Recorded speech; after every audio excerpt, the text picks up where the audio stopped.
నాతో వెంకటాచలంలో ఒకానొకప్పుడు ఒక వృద్ధ అర్చకుడు చెప్పాడు, ఒక్కొక్క రోజు వెంకటేశ్వర స్వామి వారి ముఖంలో గొప్ప సంతోషం కనపడుతుందండి మాకు. అలా కనపడింది అంటే మేము మరునాడు వస్తున్న వాళ్ళని చూస్తాం, ఎవరో ఒక పరమభక్తుడు వస్తాడు గుడికి అని చెప్పారు.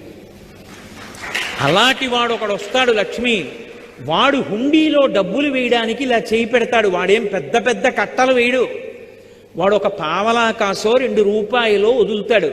వాడు వేస్తున్న డబ్బు కోసమని నేను హుండీలో ఇలా చెయ్యి పెడతాను. అది మిగిలిన డబ్బులో పడదు, నా చేతిలో పడుతుంది. అది తీసి ధనదుకు వడ్డీకి ఇచ్చి కుబేరుడి వడ్డీ దాంతో కడతాను, కొంత నేను డబ్బు ఉంచుకుంటాను. నీకు చమత్కారం చెప్పనా, ఇంతమందికి ఇచ్చేవాడిని పరమభక్తుల డబ్బులతో జీవనం గడుపుతూ ఉంటాను. వింతలేల చెయ్యుచుండెదను కొండ మీద. ఆశ్చర్యకరమైన పనులు ఇలాంటివి చేస్తూ ఉంటాను. కలియుగంలో